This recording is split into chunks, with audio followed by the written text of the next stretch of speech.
देवियां बनी नौकरानी।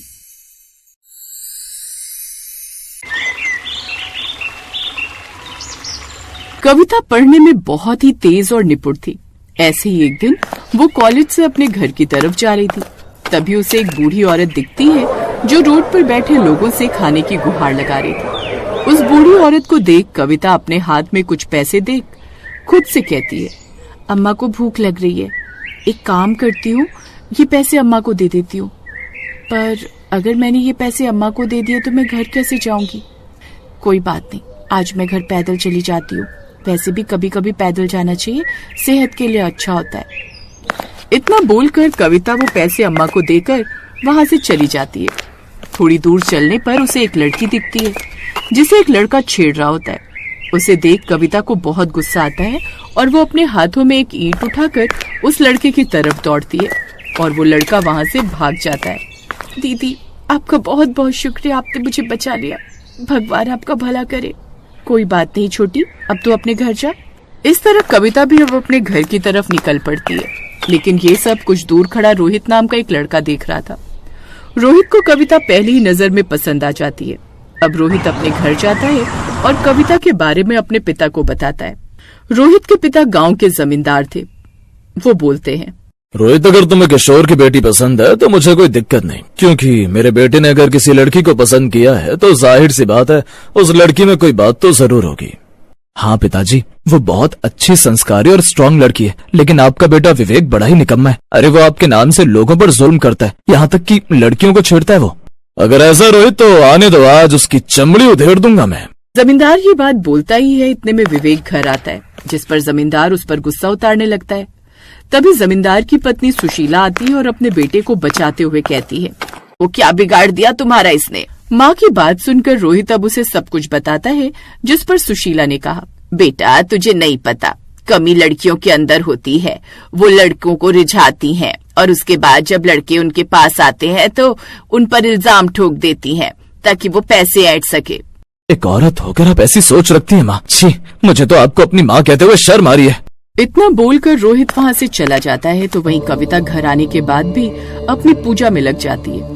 दरअसल कविता सरस्वती माता, लक्ष्मी और माता दुर्गा की बड़ी भक्त थी और चाहे कुछ भी हो जाए वो अपनी पूजा नहीं छोड़ती थी। समय बीतता है और बीतते समय के साथ जमींदार किशोर के घर जाकर कविता का हाथ मांग लेता है।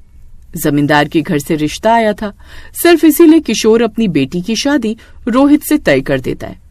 आने वाले समय में कविता और रोहित की शादी हो जाती है। शादी के बाद कविता अपने ससुराल की जिम्मेदारी तो संभाल लेती है, लेकिन सुशीला अपने घर के सभी नौकरों को छुट्टी दे देती है, यानी वो सभी नौकरों को नौकरी से निकाल देती है। देख कविता, वैसे तो मैं तुझ जैसी गरीब और भिखारी लड़की को अपने घर की बहू कभी नहीं बनाती, लेकिन मेरे पति और बेटे को तू पसंद आ गई, जिस कारण तू इस घर की बहू बनकर आ गई। लेकिन मैं तुझे अपनी बहू के रूप में कभी स्वीकार नहीं करूंगी, और अगर तुझे इस घर में रहना है तो तुझे इस घर के सारे काम करने पड़ेंगे, अब चाहे वो झाड़ू पोछा हो या खाना या बर्तन। सुशीला ये बात बोल ही रही थी कि इतने में विवेक आता है और विवेक को देख कविता हैरान हो जाती है और हैरानी से बोली, तुम तो वही हो ना जो उस लड़की को छेड़ रहे थे? हे भगवान, तुम यहाँ क्या कर रहे हो? ये तुम मेरे बेटे से किस तरह बात कर रही हो? अरे ये मेरा बेटा है और तेरा देवर, इसलिए आज के बाद अगर तूने इससे ऊंची आवाज में बात भी की तो मुझसे बुरा कोई नहीं होगा, समझी? सास की फटकार सुनकर कविता कुछ नहीं बोली। समय गुजरता है और गुजरते समय के साथ कविता इतने बड़े घर में अकेले काम करती, साथ ही वो आए दिन तीनों देवियों की पूजा भी करती। देखते ही देखते 4 महीने गुजर जाते हैं और इन 4 महीनों में कविता प्रेग्नेंट हो जाती है। प्रेगनेंसी के दौरान भी उसकी सास उसे जरा भी आराम नहीं देती। ऐसे ही एक दिन कविता को उठने में देरी हो जाती है, जिस पर उसकी सास उसे फटकार लगाती है, तू यहाँ की महारानी नहीं बल्कि नौकरानी है, समझी? अभी तक बिस्तर पर पड़ी है जैसे घर में कोई काम ही नहीं है। माँ जी, मेरी तबीयत खराब है जिस कारण मैं उठ नहीं पाई, लेकिन आप फिक्र मत कीजिए, मैं अभी सब कुछ कर देती हूँ। बेचारी कविता बीमारी में भी उठती है और काम करने लगती है, पर उससे काम नहीं हो पाता और वो फिर अपने कमरे में जाकर आराम करने लगती है। तो वहीं देवलोक में जब माता लक्ष्मी, सरस्वती और दुर्गा माँ ये सब देखती हैं, तो उनसे ये सब बर्दाश्त नहीं होता और वो कविता का रूप धारण कर उसके घर आ जाती हैं। और तीनों ही देवियां कविता के घर में नौकरानी का काम करने लगती हैं। माता सरस्वती किचन में बर्तन धो रही थी तो वहीं माता दुर्गा हॉल में झाड़ू मार रही थी और माता सरस्वती कपड़े धो रही थी। तभी विवेक किचन में आता है और वो अपनी भाभी कविता को देख खुद से कहता है, आज अच्छा मौका है, माँ भी हॉल में है और भैया पिता भी नहीं है। यही अच्छा मौका है इसको दबोच लेने का। वैसे भी कोई साथ रहे न रहे, माँ मेरा हमेशा साथ देगी। इस बात से अनजान विवेक की किचन में कविता नहीं बल्कि माता सरस्वती है। वो जाकर पीछे से पकड़ लेता है। तभी सरस्वती माता उसे धक्का देकर क्रोधित होकर कहती हैं, मूर्ख मनुष्य, तू अपनी लालसा में इतना आगे बढ़ गया कि तुझे ये नजर नहीं आ रहा कि तू किस पर बुरी नजर डाल रहा है। अरे भाभी माँ समान होती है, लेकिन तूने अपनी माँ पर ही बुरी नजर डाली। बस भी करो भाभी, मुझे पता है कि आप भी मेरी बाहों में आने के लिए तड़प रही हो, लेकिन आ नहीं पा रही, वो भी सिर्फ भैया की वजह से। अभी ड्रामे बंद करो और चुपचाप मेरी बाहों में आ जाओ।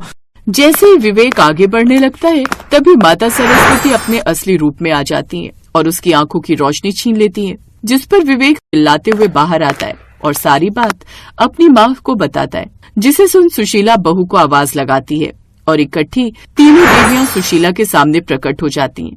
तीन कविता को देख सुशीला को हार्ट अटैक आने लगता है और दर्द में वो अपनी बहू को आवाज लगा देती है। सास की आवाज सुनकर कविता अब अपने कमरे से बाहर आती है, जहां वो अपनी जैसी 3 लड़कियों को देखकर हैरान हो जाती है और कौन हो तुम तीनों, और तुम तीनों की शक्लें तो हूबहू मुझसे मिलती है। कविता की बात सुनकर तीनों देवियां अपने असली रूप में आई, जिसे देख कविता अब उन तीनों के आगे अपना शीश झुकाकर बोली, माता मैं धन्य हो गई आप तीनों के दर्शन पाकर, परंतु आपने मेरी सास और देवर के साथ ही कैसा अन्याय किया है। माना इन लोगों ने हमेशा मेरे साथ बुरा किया, लेकिन बुरे के साथ बुरा हो ये कहाँ का न्याय है। पुत्री, तुम्हारे देवर ने न केवल एक औरत की इज्जत को तार तार करने की कोशिश की, बल्कि उसने एक माँ को भी बहुत दुख दिया है। इसलिए माता सरस्वती ने इसकी आंखों की रोशनी छीन ली। ना रहेगी इसकी आंखें और न ही ये किसी और को देख पाएगा। और रही तुम्हारी सास की बात, तुम्हारी सास एक औरत होकर भी दूसरी औरत की इज्जत करना नहीं जानती, इसलिए तुम्हारी सास की यही गत है। नहीं माते, बुरे के साथ बुरा हो ये जरूरी नहीं। चाहे ये लोग जैसे भी हैं, मेरा परिवार है और मैं अपने परिवार को कष्ट में नहीं देख सकती। मैं आप तीनों के आगे अपनी झोली फैलाई खड़ी हूँ। कृपया कर इन्हें माफ कर दीजिए। इन्हें माफी तो मिल जाएगी, परंतु तुम्हें अपने जीवन भर का पुण्य गंवाना होगा। अगर इससे मेरा परिवार ठीक होता है तो कोई बात नहीं माते। कविता की बात सुनकर तीनों देवी एक दूसरे की तरफ देखती हैं और मुस्कुराकर देवर और सास को ठीक कर देती हैं। साथ ही वो उसे वरदान देकर अंतर्ध्यान हो जाती हैं। तो वहीं विवेक और सास कविता से माफी मांगते हैं, जिस पर कविता उन्हें माफ कर देती है और इस तरह कविता अपने परिवार के साथ खुशहाल जीवन व्यतीत करती है।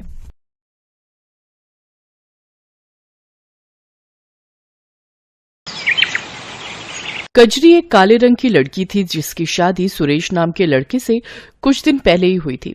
एक शाम कजरी खाना बनाकर सबको परोसती है। खाना मुंह में डालते ही उसकी सास कुंती उससे कहती है, क्यों रे काली बहू, अपनी माँ से कुछ सीख कर नहीं आई क्या, जो रोटी के साथ सब्जी की जगह नमक ही परोस दिया। माँ जी, घर में बनाने के लिए कुछ भी साग सब्जी नहीं है। आलू बचे थे वो मैंने सुबह ही बना दिए थे। कैसे करम फूटे हैं हमारे। जब से इस काली बैंगन ने हमारे घर पर कदम रखे हैं तब से बरकत ही नहीं हो रही इस घर में, और अब तो ऐसे दिन आ गए हैं कि नमक के साथ हमें रोटी खानी पड़ रही है।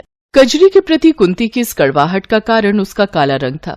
उसके काले रंग को लेकर वो अक्सर उसको कोसती रहती थी, लेकिन कजरी का रंग भले ही काला था पर उसका दिल एकदम साफ था। वो दुर्गा माँ के प्रति बड़ी आस्था रखती थी। कजरी का पति सुरेश दिहाड़ी मजदूरी करके अपना घर चलाता था, लेकिन पिछले कुछ दिनों से उसकी तबीयत कुछ ठीक नहीं थी, जिस वजह से वो काम पर नहीं जा पा रहा था। डॉक्टर साहब, आखिर क्या हुआ है मेरे बेटे को? गर्मी में लू लगने के कारण इन्हें उल्टी दस्त और बुखार आ गया है। आप इनके सिर पर ठंडे पानी की पट्टियां रखिए, साथ ही ये दवाई दे दीजिएगा। और हाँ, इनके शरीर में अभी काफी कमजोरी है, इसलिए अभी 2 महीनों तक इन्हें बेड रेस्ट पर ही रहना होगा। ये सुनकर कजरी का मन बड़ी ही उलझन में फंस गया और वो सोचने लगी, जब तक सुरेश जी ठीक नहीं हो जाते मुझे ही कुछ न कुछ काम करके इस गृहस्थी को चलाना होगा। मुझे जल्द ही कुछ करना होगा, नहीं तो ये घर दाने दाने तक को मोहताज हो जाएगा। ऐसा सोचकर कजरी भूखी प्यासी काम ढूंढने निकल गई, लेकिन पूरे 50 घर के दरवाजे खटखटाने के बाद भी उसे काम नहीं मिला। अब बस ये घर एक आखिरी उम्मीद है। ये सोचकर वो उस घर का दरवाजा भी खटखटाती है। कुछ देर बाद वहाँ से एक औरत निकल कर आती है। मालकिन, मैं गरीब सुबह से काम की तलाश में निकली हूँ, लेकिन कोई भी काम देने को तैयार नहीं है। मुझे काम की बहुत जरूरत है, प्लीज मुझे काम दे दीजिए। देखो, मेरे घर पर काम वाली बाई लगी हुई है, लेकिन हाँ, अगर तुम बाजार से जाकर मेरे लिए कुछ सामान ले आओ तो उसके बदले मैं तुम्हें 100 रुपए दे दूंगी। वो क्या है ना, धूप की वजह से मुझसे तो बाहर निकला ही नहीं जा रहा। हाँ हाँ मालकिन, आप बता दीजिए, मैं सामान ले आऊंगी। कजरी बाजार से सामान लाकर उस औरत को दे देती है। साथ ही वो औरत उसे 100 रुपए दे देती है, जिनसे कजरी घर के लिए आटा चावल लेती है। लेकिन सब्जियों के दाम सुनकर वो चौंक जाती है। हे राम, सब्जियां तो कितनी महंगी हैं और मेरे पास तो ये थोड़े से पैसे ही बचे हैं। ऐसा करती हूँ, आलू ही ले लेती हूँ, सस्ते हैं तो ज्यादा भी आ जाएंगे। वो उन थोड़े से बचे हुए पैसों से आलू खरीद लेती है। तभी वो देखती है कि एक बूढ़ी औरत 20 रुपए में 1 पाव अचार दे रही है। उसके पास काफी भीड़ लगी हुई है। कजरी झट से उसके पास जाती है। अम्मा, 1 पाव अचार दे दीजिए। अचार, आलू और आटा लेकर कजरी घर आ जाती है, लेकिन सारे रास्ते वो बस अचार वाली के पास लगी भीड़ के बारे में ही सोचती रहती है। और घर आकर वो अपने पति को ये बात बताती है। आज मैंने बाजार में एक बूढ़ी औरत को अचार बेचते देखा। उनके पास अचार खरीदने के लिए काफी लंबी लाइन लगी थी। मैं सोच रही हूँ क्यों ना मैं भी अचार बनाकर बाजार में बेचूं। बात तो ठीक है, लेकिन अचार बनाने के लिए जो सामान चाहिए उसके लिए तुम्हारे पास पैसे आएंगे कहाँ से? बंसी काका से कुछ पैसे उधार ले लूंगी और जैसे ही पैसे आ जाएंगे उन्हें लौटा दूंगी। वो बड़ी उम्मीदों के साथ बंसी काका के पास जाती है, लेकिन वो उसे उधार देने से मना कर देते हैं। वो रोते हुए घर आ रही थी कि तभी उसे रास्ते में वो अचार वाली बूढ़ी अम्मा मिलती है, जो कि एक पेड़ के किनारे बैठी हुई होती है। अरे बूढ़ी अम्मा, आप इस वक्त यहाँ क्या कर रही हैं? बेटी, कल रात मेरे गांव में बहुत तेज बादल फटा, जिसके बहाव में आकर मेरा सारा घर बह गया। अब मेरे पास कुछ भी नहीं है।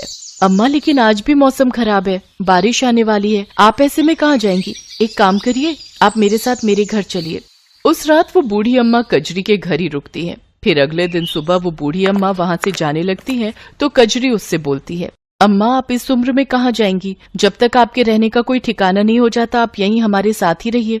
वो बूढ़ी अम्मा मान जाती हैं। फिर कजरी ने उनके सामने अचार बनाने की बात बताई।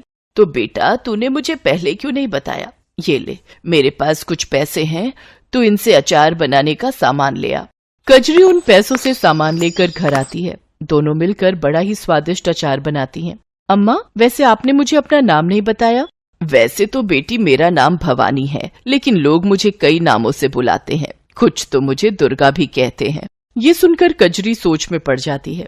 अगले दिन कजरी दुर्गा माँ के सामने मत्था टेक कर बूढ़ी अम्मा के साथ अचार बेचने बाजार जाती है। कुछ ही देर में उसके पास लोगों की भीड़ लग जाती है। मुझे 2 किलो अचार दे दो, मेरी बहू पेट से है, उसका बड़ा मन करता है अचार खाने को।